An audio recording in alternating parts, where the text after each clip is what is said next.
Bienvenidos a Finanzas Inversión, tu podcast de inversión, episodio 32.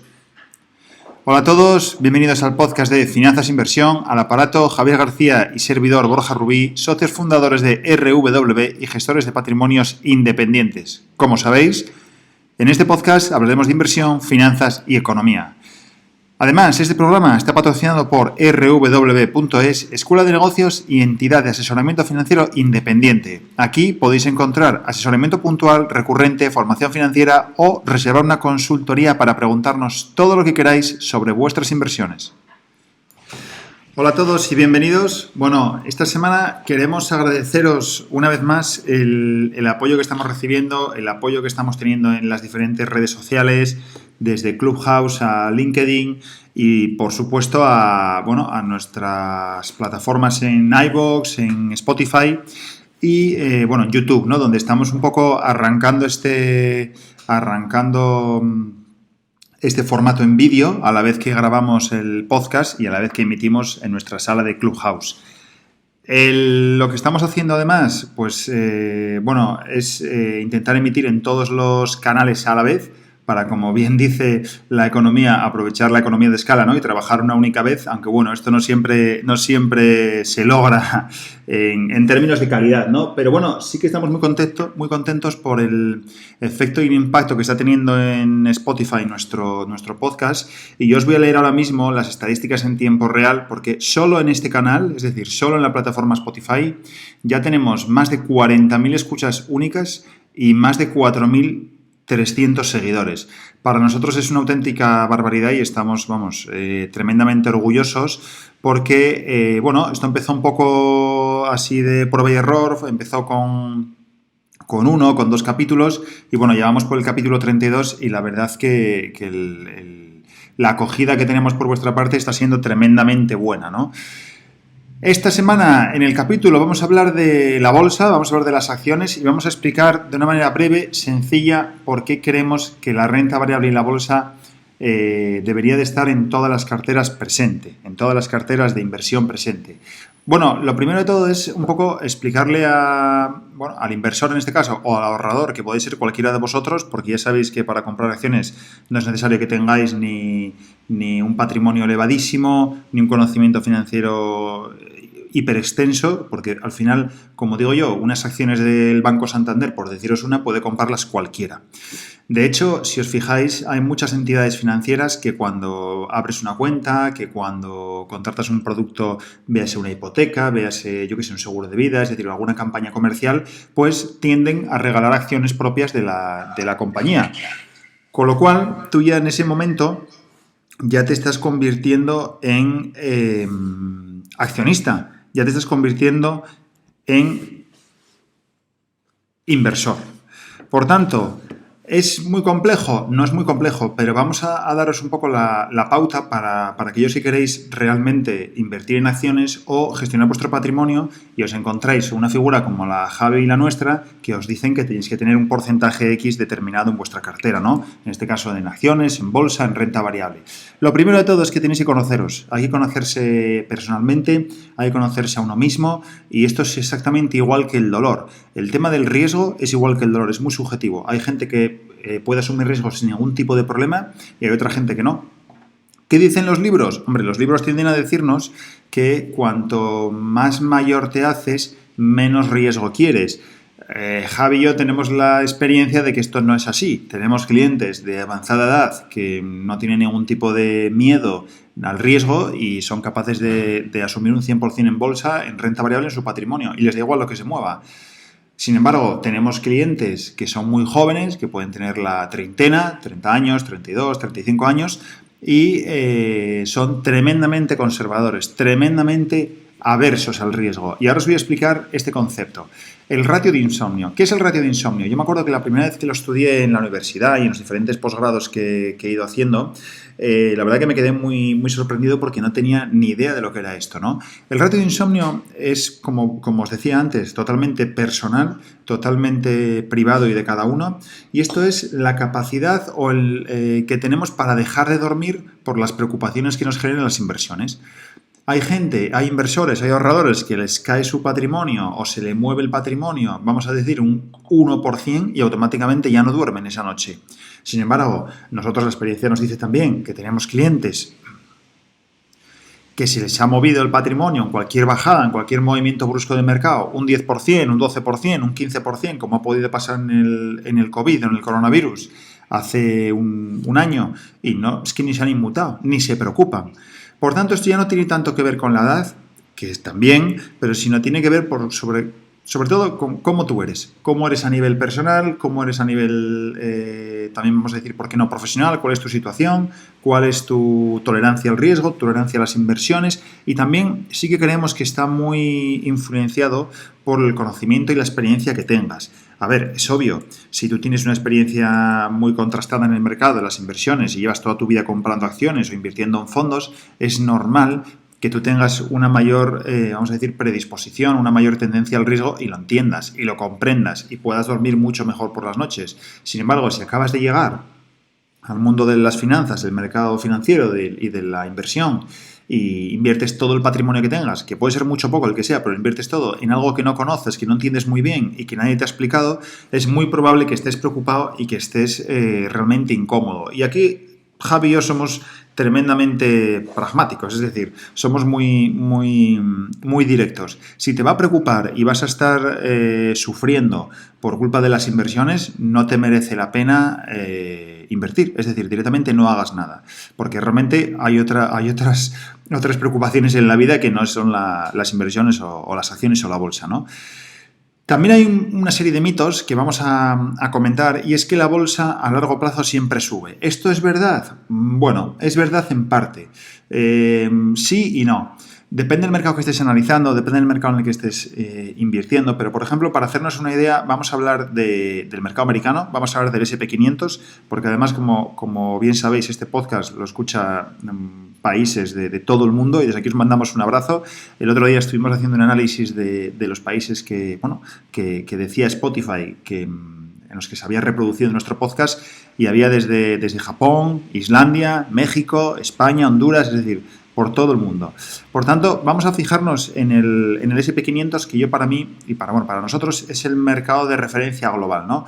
Hay estudios que te dicen que si hace 100 años se hubieran invertido $1.000 en la bolsa americana, en el S&P 500, hoy tendríamos más de 12 millones de dólares. Y lo habéis escuchado bien y os aseguro que yo lo he leído durante 3 y 4 ocasiones seguidas, Más de 12 millones de dólares. ¿Por qué? Pues porque la rentabilidad anualizada desde 1915 del S&P 500 ha sido del 9,5% reinvirtiendo los dividendos. Es decir, cada año 9,5% de rentabilidad.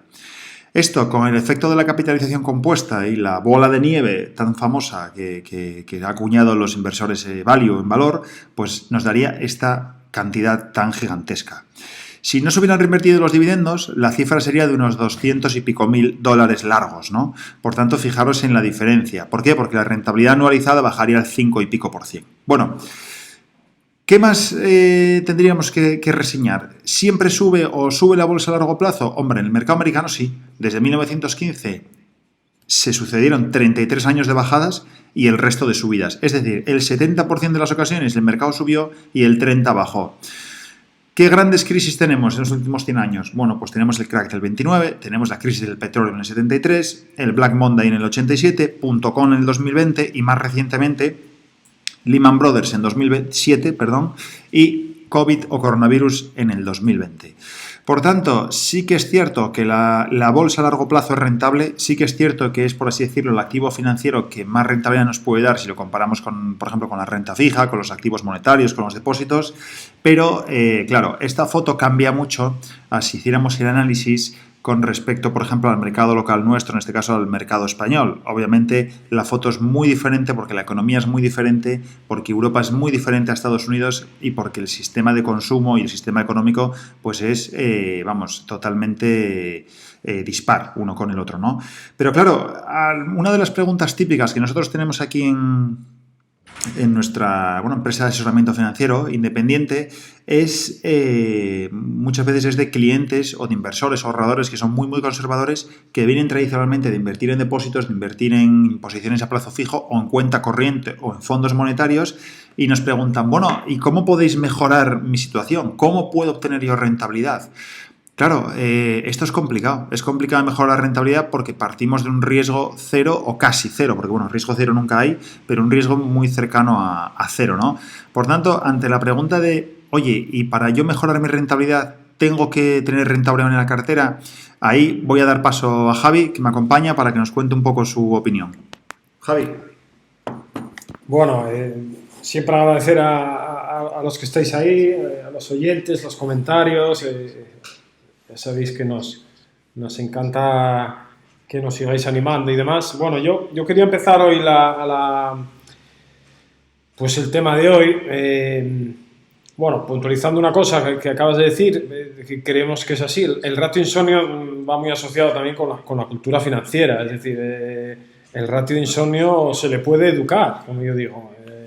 Una persona no debería de dejar de dormir, evidentemente, por unas caídas en renta variable, si ha entendido lo que significa invertir en renta variable. Pues al final, como toda la vida, si nos dicen los costes de oportunidad que tiene cada cosa, pues muchos dejaríamos de hacer esa actividad, ¿no? Pues yo qué sé, oye, ir a correr, pues oye, ir a correr, tienes unos riesgos de que te pueda pasar algún tipo de insuficiencia, tal, pues evidentemente todo tendría un ratio de insomnio, ¿no? Pero bueno, con la cultura financiera en general, pues nos ayuda a manejarlo muchísimo mejor, ¿no?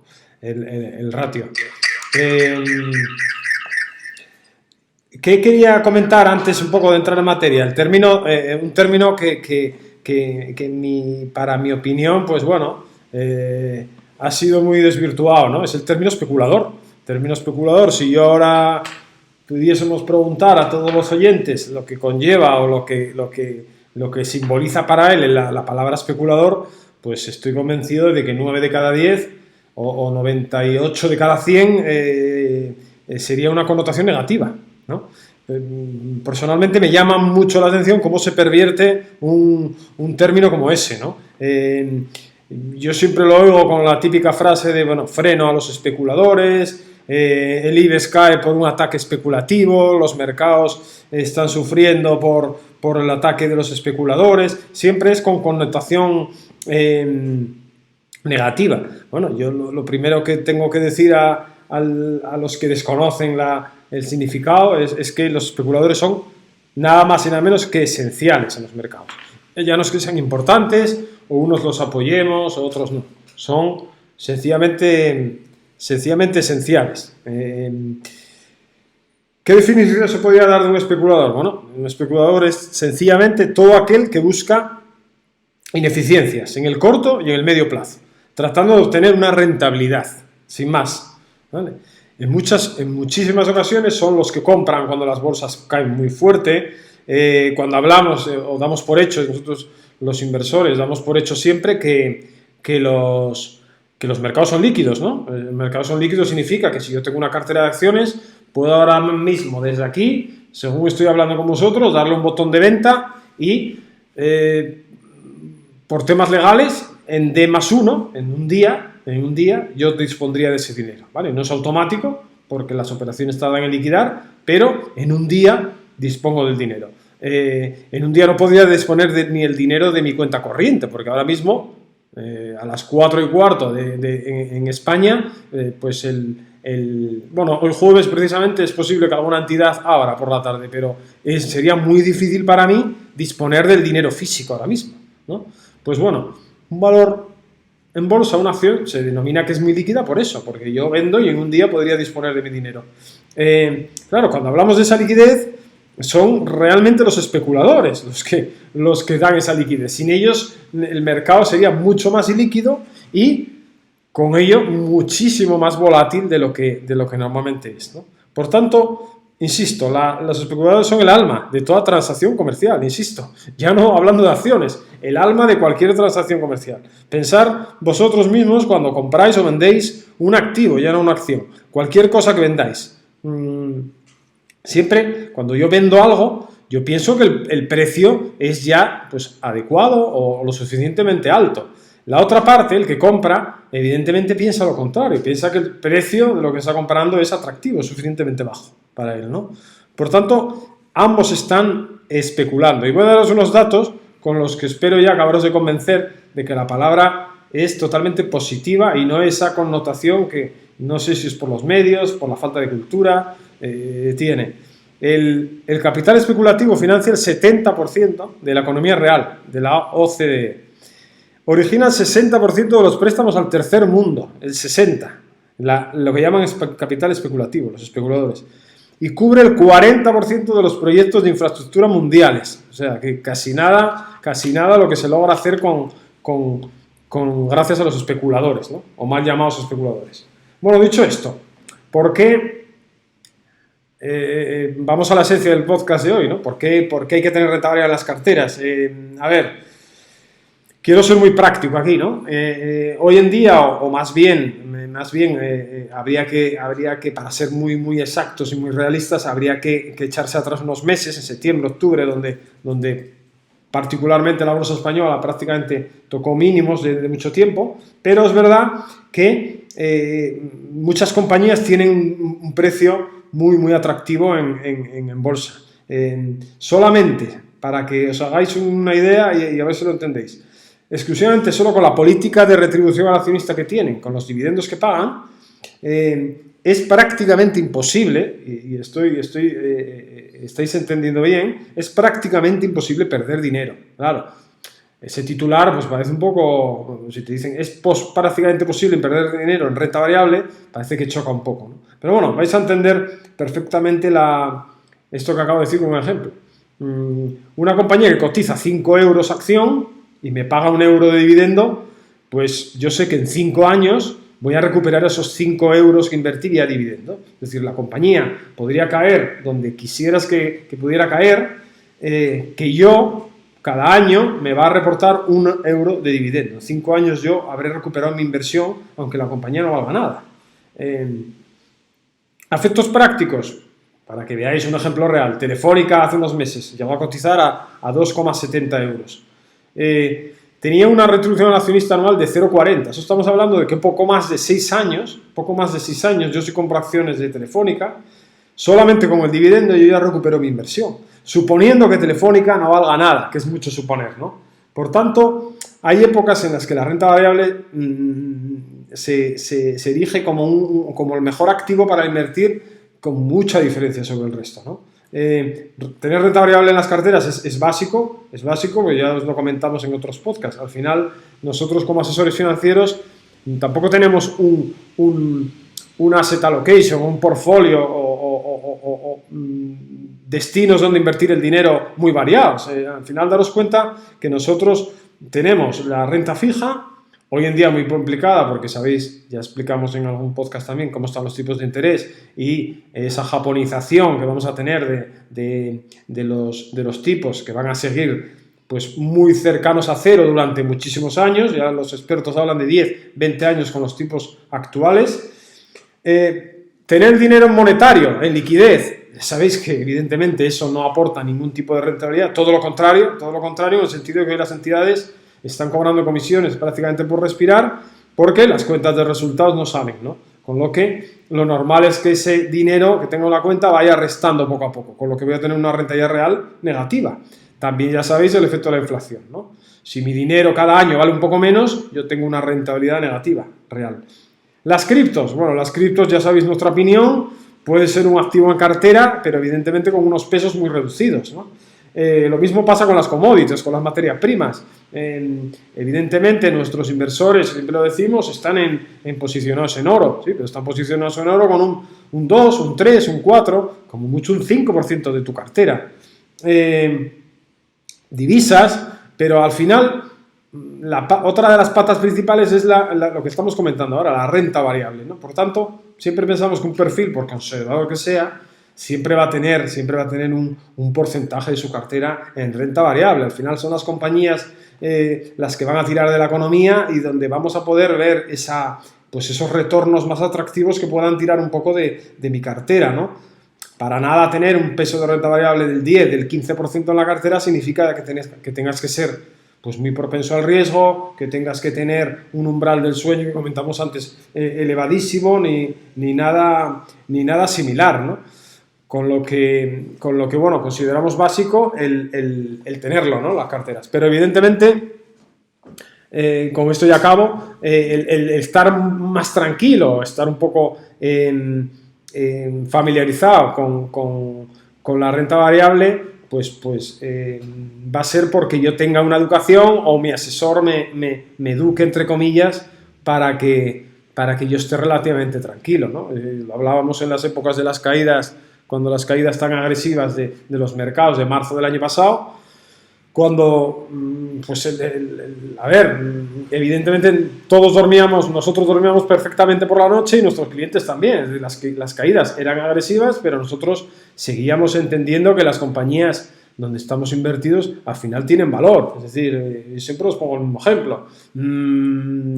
¿Puede quebrar el mercado mundial de acero inoxidable por el coronavirus? Pues parece complicado, ¿no? Que un virus pues fulmine, por así decir, una compañía líder en acero inoxidable. Por tanto, siempre decimos que muchas veces la volatilidad es amiga de los inversores a largo plazo. Es decir, yo soy el primero que quiero que los precios fluctúen mucho y bajen mucho para poder incorporar esas compañías a las carteras de nuestros clientes, ¿no?